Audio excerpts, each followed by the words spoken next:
Hey, what is up guys, it's Galaxy Tech Dark Lord here. I'm back with a Infernity deck profile for this current format in July 2014. They're doing really well at the moment, Infernities, because as you may have seen, Soul Charge has made them really OP. So I thought I'd get the deck back together, get some of the cards that people are using now for it, and then put it together, test it, and showcase it. So I'll get straight into it. From all the deck profiles of Infernities I've had on my channel before, this should be pretty familiar. So we have the standard 3 copies of Archfiend, your searcher for every Infernity card, potentially. And then mainly you search for Archfiend's launchers, and then possibly and then your breaks and your barriers, or barrier, not plural. And occasionally for your Infernity Necromancers, which we now run 2 of because to make room for other things as well as the fact that it can get somewhat cloggy at times. Then we have 3 copies of Stygian Street Patrol. I see people running 2, but I prefer to run 3 for very obvious reasons of it helping your Infernity Archfiend plays to go off, because the moment Archfiend gets special summon and hits the field, it can search for any Infernity card, which means that, and because these are really easy to get into the graveyard, it always helps. Then we have 2 copies of Summon a Monk, because you can take advantage of the spell body in this deck if it turns out to be dead in one case, which means that you have an out for another with Summon a Monk.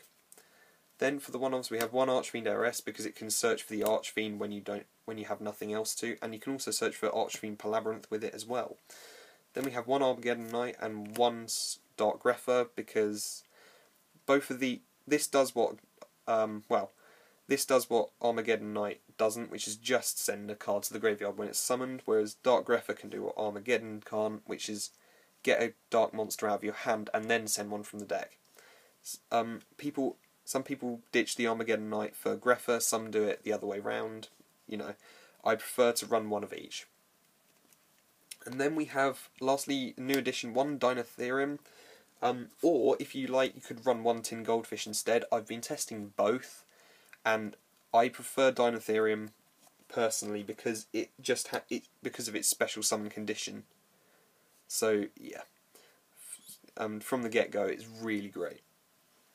That is the monsters. I do believe there are about 13 of those, or 14. Can't remember. There are 40 cards in this deck, so it adds up. Then for the spells we have 1 Launcher, of course, because this is the staple card of the deck. Then we have 1 Palabyrinth.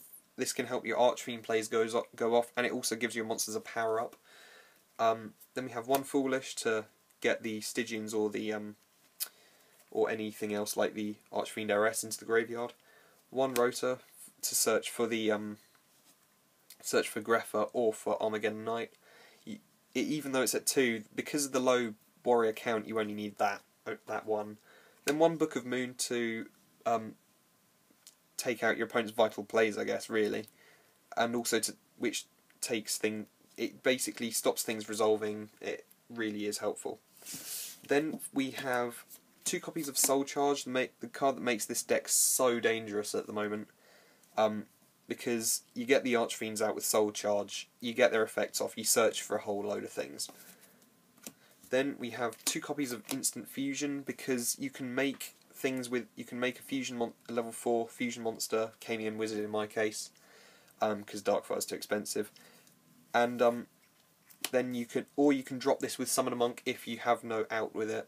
So yeah, and then we have 2 Upstarts to thin the deck out. I don't run 3 because this is a Soul Charge format still, and because there's no space. Nevertheless, it gives you draw power. Then lastly, 2 MSTs, because you want your plays to go off before your opponent sets things off. For the traps we have 1 Barrier, because it's at 1, but to be honest the deck is a lot better at the moment because of the format, not because of the cards that it has. So then 3 Infernity Breaks, because this card is now almost better than Barrier because it's still at 3 and Barrier is not. Then for the rest of the traps we have 2 copies of Breakthrough Skill, because this card is now better than Phoenix Chain in my opinion, because it can stop things beyond the graveyard from activating, things like Cyber Valley, things like Lone Fire Blossom I think, and Curry Bandit as well, which can be really helpful again in the Shadow matchup at the moment, because Shadows are so powerful with Curry Bandit. Then we have 2 Dimensional Prisons. I wanted to bump this up to 3, but had no rooms, so at 2 is where it stays.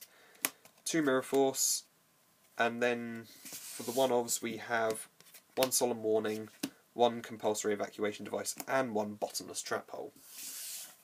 I'm pretty sure I don't need to explain those. Then for the extra deck, we still have the 2 Lavalval Chains. I wouldn't run 3, partly because it's very expensive, and secondly because I don't think we need 3 in this deck. Then we run 2 Diamond Direwolves because it can clear the field and it can clear your opponent. It can destroy your opponent's stuff as well. Then we have 1 Cowboy because it's just generic. Same with Maystroke, the same, which also gets a power up from Archfiend Palabyrinth.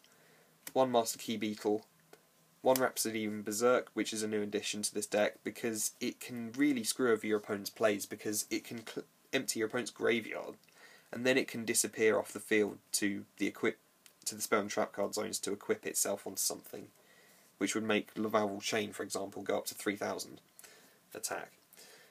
Then we have 1 Ragnar Zero because this thing can stop Fire Fists. It can Fire Fist hand artifact trap tricks plays in part, and anything that involves an attack alteration. Then we have 1 Pappy Operative. I don't have Exile Knight or Silent Honor Arc, so you know. So even though it's a bit old, it's still there. And then for the rank 3s, we have 2 Levia the Sea Dragons, 1 Giga Brilliant, and 1 Zen Mines. I don't have Ghost Trick Alucard because that card is also crazily expensive at the moment. But nevertheless, these cards will do it at the moment. I don't make rank 3s that much, and if they are, they're generally Levia plays. And then finally 1 Camion Wizard for the fusion. I've dumped the Flame Ghost from this deck because I never make it. So yeah, that is the deck profile, guys. There's no side deck as usual because this is just a usual deck profile. I hope you like it. Thank you very much for watching. Don't forget to rate, comment, and subscribe. Peace out.